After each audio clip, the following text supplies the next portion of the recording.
to the Author Showcase of Oshkosh. Each episode, we chat with a writer about their process, their goals, their recent work, and whatever else might be on their mind. My name's Bill Gillard. I'm an English professor at UW Oshkosh. And I'm Dixie Jarko. We broadcast in the Oshkosh area on Spectrum Channel 10 and on AT&T Uverse Channel 99, as well as on our YouTube channel, Author Showcase of Oshkosh. I'm the author of 13 novels. Good. Thank you. We're excited to be here. Today we're joined by Richie Zaborowske. He's a multi-genre author, dad, and a librarian from the Midwest, Neenah, Wisconsin in particular. He puts a contemporary twist on the traditional library offerings. His monthly short story night packs a local brewery and features trivia, comedy, and author interviews. His writing appears in McSweeney's, Internet Tendency, New World Writing Quarterly, Brevity, JMWW, Fractured Lit, Cease Cows, Jet Fuel Review, and elsewhere. And we're excited to have you here today. Why don't you tell us a little bit about yourself? Yeah, well, thanks for inviting me. This is great. My name is Richie Zaborowske. I've been writing for about 4 or 5 years. I'm a librarian. I do the short story night at the Lions Tail Brewing in Neenah. We do that every second Monday of the evening, and it's a great time. So typically I try to do an interview with the author via Zoom, and we've had some big guests. I've had like Phil Clay on there. He's National Book Award winner. Disha Filia, a bunch of other well-known authors have joined us. Bobby Ann Mason, do you know her? Yeah. So she's, so we read the story. It's sort of like a book club, but it's for busy people, you know. So instead of doing a whole book, we just concentrate on the story, and it's a great time. So we have a blast doing that, and we packed the brewery doing that. So that's really exciting. That's how Tom Cannon and I, who's our third co-host, we've been to the event. It's so different and so fun. It's a very, very interesting way to bring a community together. So, how did it start? How's it evolved? How has it grown? Yeah, so when I'm doing library programming, I always think, what would I be interested in? You know, like, would I actually go to something? And for me, a book club, because I have 2 small children at home, I cannot get through a book once a month, you know? And I'm like, well, that's not going to work for me. There must be other people who are busy at different stages of their life who also can't get through a book. And I thought of like short stories because, you know, when you're in college, when you're going through college, that's the way a lot of times that's the way you're taught about, by using short stories. And I'm like, I think that could work in a real setting, or not that college isn't real, but you know, I think there's a market for that where people would be interested in doing just one short story, and instead of doing a 500-page book, right?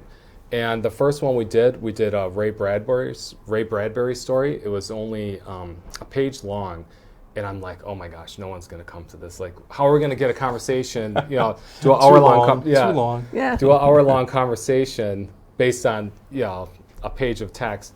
But it was great, and a bunch of people came, and they were excited, and I could tell no one was. I've heard this at book clubs. You know, like kind of half the people have maybe not quite read the book, and you can tell, you can tell they're lying. It's true. But everyone had read the text, and everyone had something to say, and it's great. So the nice thing about Short Story Night is there's people. It brings in all walks of life, all different age groups. So I have like college kids coming sometime, you know, and then I have people who are in a similar situation as me, and maybe they have kids at home and they don't have time for a traditional book club. But then there's a lot of people who are retired and of older, and they are just looking for something, something to do. And it's a great way to get your intellect going without a lot of commitment. So it's been absolutely great. I love it. Awesome. Yeah. And that's been going for about 7 years now. And then I started writing about 4 years ago and I'm sure a lot of authors have similar experiences. It took me about a year or so to find my voice. I thought I was like the next Hemingway or something, right? I was like doing all this serious stuff.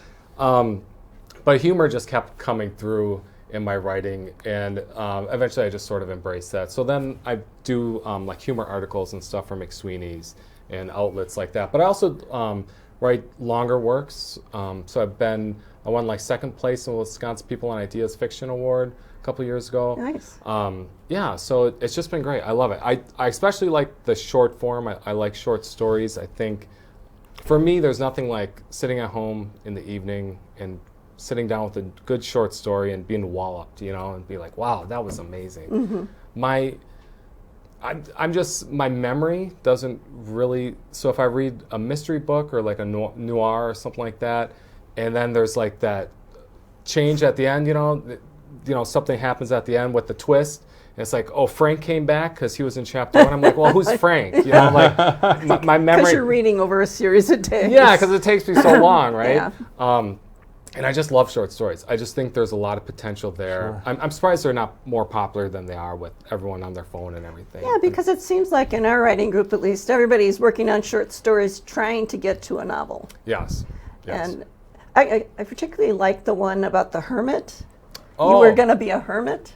Oh, sure, yeah. True story? No, yeah, that's one of them. So there's a story I wrote about being a hermit, and it's actually someone from Chicago comes up, and this guy's sitting at the bar, and the guy from Chicago comes up, and he's looking for a hermit for his garden, because that actually used to be a thing back in like the 1700s. Rich people would have a hermit that would live in their garden. Wow. That's actually a funny story how the writing process behind that one was funny, because I was just zooming around online and I discovered that they used to have hermits. I'm like, What's the purpose of a hermit? Well, it would like take now care. that I'm thinking of course, I need a hermit too. Yeah, exactly, I want right? to be a hermit. So What's that? I want to be a hermit. Well, send me your resume. Like maybe Nothing on it. Yeah, what does it take to be a hermit, right? And he sort of convinced the guy too. He's like, yeah, you wouldn't have Wi-Fi or anything, or no, like the hut had Wi-Fi and stuff. He's like, you all set up. But yeah, a hermit, I think, is just a way to show off your wealth. Like, everyone can have a garden, but who has a hermit in their garden? But it's funny. But so I took that one. I took the idea, and if you read that one, yeah. I set it up to be like a joke, really. Yeah. So that's It was funny. Yeah. So I wanted that. That's the setup for it. It sort of took this like joke feel, I guess. Yeah. And a lot of that comes from, so when I was growing up, my dad's from the UP, right, Upper Michigan, and that's how I learned to tell stories. We'd be around the fire, and he was always like the last one up, okay? So it'd be my father and all of us cousins, and then he would start telling, he would tell all these stories, you learn about life. But he also told jokes too, and he would have these great long jokes that he would tell, and we would be riveted. That's how you learn about all this stuff. We'd be riveted, and that's where that comes in, though. I don't know. I like that sort of. Seems like a very Midwestern Wisconsin. Oh yeah. Yeah. Yeah, I was just reading about the tradition and the history of the very long form jokes. Yeah. Right? The ones where you're just, okay, but wait, you have to know this other thing. And wait, no, we're getting to that, right? And it's like 10 minutes later, you eventually get to the punchline. And that's a genre of joke telling that has a long, long history. Yeah, and I like those because you can't memorize the whole joke, right? So you're improvising too, and that's how you start becoming a storyteller. So you're using when I tell my father's jokes now, I'm putting my own details in there. Yeah, sure. You know where the punchline lives. Yeah, but there are a lot of different roads to get there. Yeah. Good. So, back to the short story nights, which are just so much fun. And if you're in Neenah, Wisconsin on the second Monday night of any month for the foreseeable future, stop by Lions Tail Brewing Company. How has that evolved over the years? And what do you think its strengths are now? And where do you think it's going? Where do you want it to go? Yeah. So if you've ever been to Lions Tail Brewery, it was an old bank at one time. And we started in the bank vault. Oh, cool. There. And like I said, I had maybe 10 people show up for the first time, and I'm like, wow, this is nice. We're have this vault full, They also have a back room, but by the third meeting, we were in the back room. And it's a pretty nice sized back room. Fits Sure. maybe 50 people if you really cram people in there. And we've been at capacity before. Beautiful space. Just about, Yes, yeah. yeah. It's a really cool room. So it's just such a fun night, and I really put a lot of effort into making sure the night moves along quickly, right? So we don't get bogged down. I try to keep the conversation going, and I think some of the strengths is the ability to. So I do small group discussion, so people can have their voice heard in a small setting, so they're not, some people are afraid to speak in front of the whole group, so we do some of that. But I also allow or give people the opportunity to give their take on the story, and try to, I think it's interesting so we do mostly contemporary stories, right? So I can't go online and find, if we did a Hemingway story, I could just go online and find the discussion questions. Yeah. I can't do that because sometimes the story just came out a few months prior. So I have to really go in there and figure out, okay, what are some discussion questions that's going to get discussion out of people today, people who are sitting in the brewery, So I think that's just a lot of fun. And doing contemporary stories gives us an opportunity to talk about and discuss a lot of contemporary topics. So that's been great, I think short stories are still very vital, and they can be written quickly enough to talk about contemporary things. And it's just been great. Absolutely. Yeah. Good. Did you have a piece that you wanted to read for us today? Oh, sure. Yeah. So a lot of my writing is about being a parent. And like I said, most of my stuff tends towards humor, so hopefully you'll find this one funny. So this one's called Better Than a Horse, Better Than a Horse. I duck out of work early to pick up my daughter Emma from daycare, but when I arrive, she comes rushing up to me. "We can't leave now," she says, breathless. "My turn is coming up." Because I'm a terrible parent, I have no idea what she's talking about. And because my wife died a few months ago and I still haven't figured out how to do a ponytail, let alone an elaborate braid, I noticed with a pang of guilt that Miss Aurora must have styled Emma's hair. "Turn for what?" I say, as a noise, a heavy whomp whomp whomp, passes overhead. Outside the window, the autumn leaves scatter and swirl, while the parking lot puddle next to my rusted-out Outback begins to tremble. A giggling stampede of children heads for the windows, while a red helicopter shakily descends from the sky and lands near a silver Lexus. The pilot, round helmet, dark sunglasses, smug goatee, waves a gloved hand. The kids shriek with delight. "What's that?" I ask. Emma looks up at me like I'm an idiot. "That's Henry's show and tell." The teacher, Miss Aurora, a lady with large hoops in her ears who exudes a cool authority and patchouli, claps her hands. "All right, friends, back to the chill zone." Peeling themselves from the window, the children head toward the beaded curtain and beanbags. Still staring at the helicopter, wondering what the hell is going on, I slink into a small wooden chair. The teacher asks, "Are there any questions for Henry?" A classroom of 4- and 5-year-old hands shoots up. I raise mine as well. I have questions. Madison, blue frozen Disney shirt, light-up shoes, White House reporter's death stare, is called on. "Henry," she says, standing, "with its absurdly high CO2 emission rate, how can you justify using a helicopter?" I scooch up the chair. I too want to know how Henry makes amends with his little conscience. A moose pokes its head through the classroom door. "Nora," Miss Aurora says with a lilt in her voice, "your show and tell's here." Relieved, Henry sits back down while the moose, furry antlers drooling all over, clomps into the room. I scooch back. "My parents vacationed in Canada," Nora says, waving her hand at the moose as it inhales a succulent off a cabinet, "and they brought me back a moose, which is like a horse, but better." Miss Aurora nods. The hoops in her ears swing. "You don't realize how large they are until you're up close."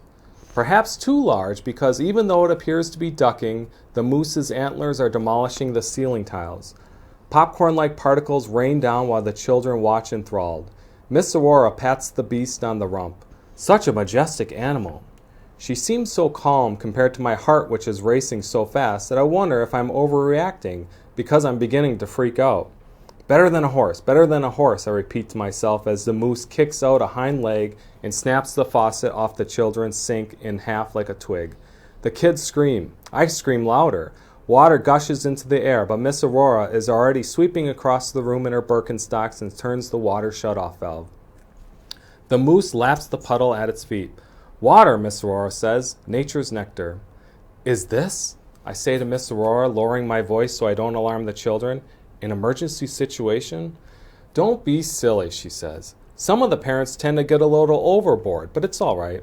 The moose looks up at me accusingly. Bits of ceiling tile are stuck in its beard. Harper, a round-faced girl with severe bangs and a helmet of thick blonde hair, goes next.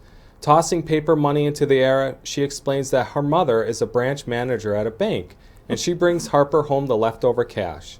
As the windfall scatters, the children scramble, and I recall the time I tried to impress Emma with a drafting ruler that I had swiped from work. I snap out of it when a bill lands near my foot.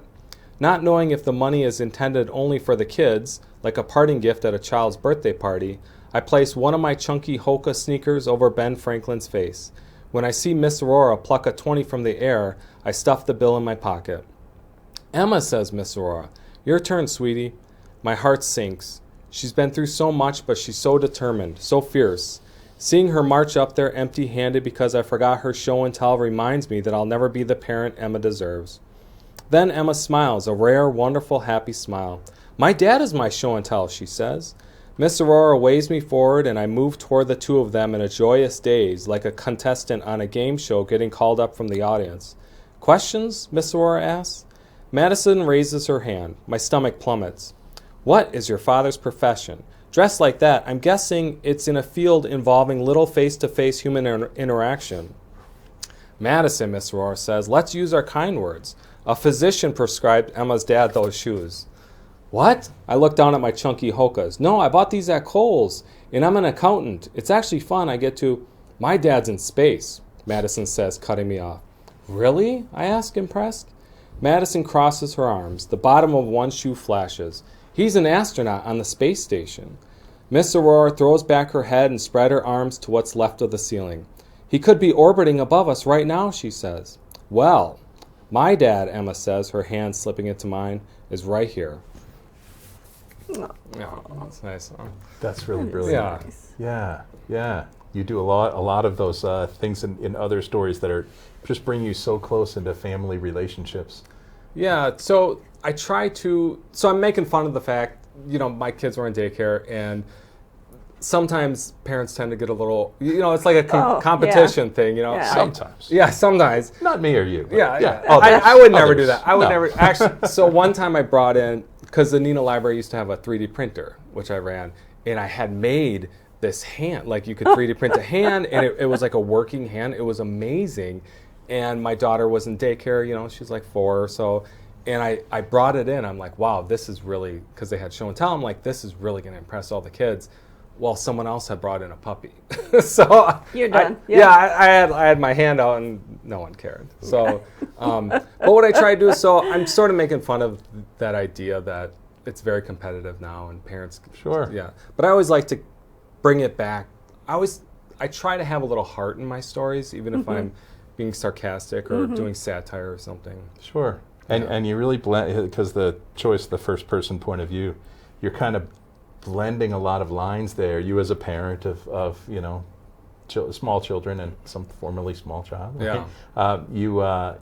You're presenting these in a very kind of like believable way, in a way that creative nonfiction might. Yeah. In presenting stories that are made up for the most part. Yeah. So what goes into that decision? How do you find that voice, that first person voice, and not just have it just be your voice again and again? That's a great question. I wish I knew it. Sometimes the process is a little mysterious. Does it sound different in your head? Do you ever begin with an idea and then hear somebody else talking through you, that kind of thing, while you're writing? Depends on how much I've been drinking, I guess. But no, really. I don't know. So it all depends on what I'm writing, I guess. But I think, so I do a lot of humor articles, and with those, you're always trying to do like a hermit crab type thing. So you'll be doing like a diary entry or something. I wrote one the other day, which was around Thanksgiving. So it's a journal entry from Catherine, the first picky eater. So she's the first picky eater at Thanksgiving, right? So she's at like Thanksgiving, but she's a picky eater. So her dad's like, you got to eat the waterfowl, And she's like, well, I don't want to. So I don't know. But even there, you're asking about voice. So even there, it's not really my voice at all, right? I'm trying to change it, but I'm still writing about things that I know. Mm-hmm. I don't know if I tiptoed around your question or not. But. No. You also do a great job with dialogue too, and I think that the teacher here, even what was the death stare of a White House reporter? Oh yeah, sure. You're creating characters there, not only just through description, exposition, but through their voice as well. Yeah, and that's something that struck me about your writing, that the voices are noisy. Yeah. In a way that, some stories you read and they're just kind of quiet on the page and you're just getting information, but yours are jumping around. Yeah, I think I have a short attention span a little bit, and all the craft books I've ever read were like, get in there, set up your fighters and get them going right away. And it's funny because when I read, I love short stories, and most short stories I just love reading. I always read the best American short stories, but a lot of times I'm like, well, how are they getting away with that? Because like the first 2 pages are kind of boring, Well, so I really try to stick to that, like get in there and try to limit your backstory. Sure. There's a long tradition of kind of wandering through a labyrinth to get to the point. I've been reading a lot of H.P. Lovecraft lately for a different project. And sometimes, you're 1/3 of the way in, and you still don't quite know, maybe the two opposing forces here, because you're just learning about this, decrepit old man who's living in this house that's falling down, and just then, yes, there is that portal there. Yeah, so, and I think that's more of an older style when people didn't have like TV and other things to distract them, because, like even.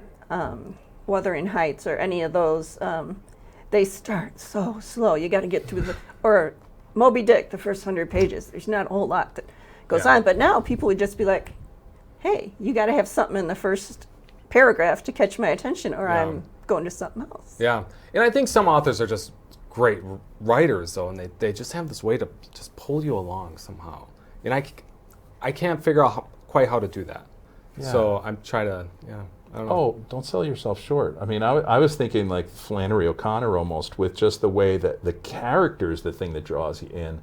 Yeah, and this character of a dad with some self-esteem issues and with a wonderful kid clearly, just draws you in. Yeah. It's just I don't care what's at stake or what the conflict is. I just want to spend time with this person. Sure. And that's and things in Flannery O'Connor kind of spiral from there, but it's name dropper. Really, really interesting stuff. Well, I think all authors, especially when you're first starting out, this is one piece of advice I would give is, everyone has a very unique way of looking at the world, and everyone has a unique struggles that they're going through. And I think if you're true to yourself, I think when you're writing, I think your readers will sympathize with you. If you put that on the page, I think they'll come along with you. But you have to be honest, though, too, and a little bit vulnerable. Have you thought about expanding more to a book length, or for is sure. that in the future for you? It definitely is, My wife, so last 2 years, she's like, stop. So I'm always writing like humor articles and stuff. She's like, what's the end game here? How come you're not writing a book? Because I do have a few ideas for books, but I don't know, I'm just so busy right now. I do not know. Well, you wrote 13. I just can't imagine it. It's like so much work. My hat's off to you. I'm retired now. Oh, you're retired. But I had written most of them when I was still working. It was kind of an outlet for me. Okay. I could run away to fantasy land and not be the 10th grade physics teacher. Sure, yeah. Maybe I'll have to pick your brain afterwards and give me some tips. No, there's nothing. No. So my like I've only been at this for about 4 or 5 years, and I didn't really have goals when I was starting, and so my first year was pretty rough. Like you know how it is. You're sending out short stories, and most editors, it's just you don't get any personal feedback or anything. It's just a form rejection. But then I got a few that were like, "Hey, we're not going to publish this, but it's not so bad," you know. And then That's so encouraging. It was so encouraging, yeah, and it totally changed my project, because I was going to give up, because I was like in the basement, you know, it was super nice out, and I'm like, what am I doing? Like, where is this going? Yeah. And then Barstow and Grand actually published my first story. They're up north in, is it La Crosse? And they're great. They put out a anthology, excellent anthology, once a year, and it's a print anthology, and they were the first one to give me a chance. So Wow. yeah, I really thank them. And then later that year, that's when I won second place in the Wisconsin People Ideas Fiction Contest. So yeah, it sort of took off. Like, I'm happy with, because I know, like, I've gotten lucky. Like, I know McSweeney's is a tougher one to get into, you know, and I have several pieces in there, and I don't know, I'm just happy where my stuff is right now, and I'm challenging myself, and yeah, I don't know, but I do have a couple ideas for books. Yeah. So that's coming. That's coming, sure, yes. You heard it here first. Yeah. What else haven't we covered? Can we jump back to your teaching for a second? Sure. I know that you run workshops in libraries. I know that you've done, you know, Shake Rag. You've done various workshops in various places. What's the intersection of your work as a librarian, your writing, and teaching about writing and craft? Yeah, so there's two things mainly that I focus on. Flash fiction, so that's fiction 1,000 words and less typically, and then humor writing.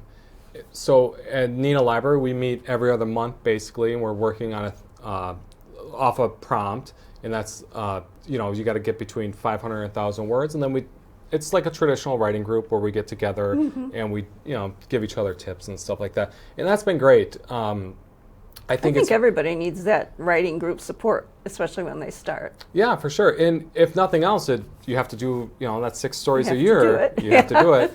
And for me, so I'm trying to get people tips and stuff, and just, I think teaching really helps you as a writer, you know, just sharing what you see with other people. I'm always trying to tell people, use what you know.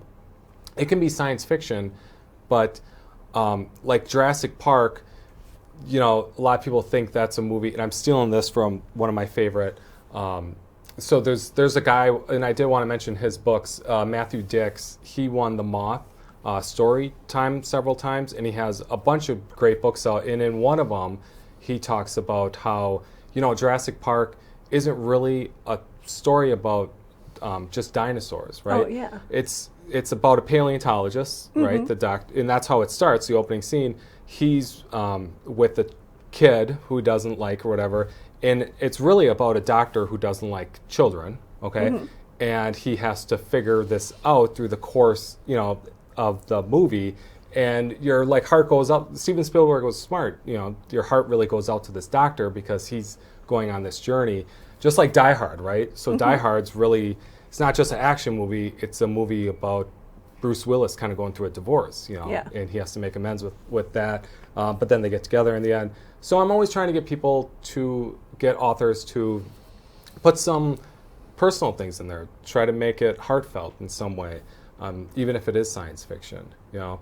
And then, so the other thing I do is I've won a couple of writing awards, and I've done stuff like, so I was just at Shake Rag Alley a few weeks ago, and I taught like a humor writing workshop.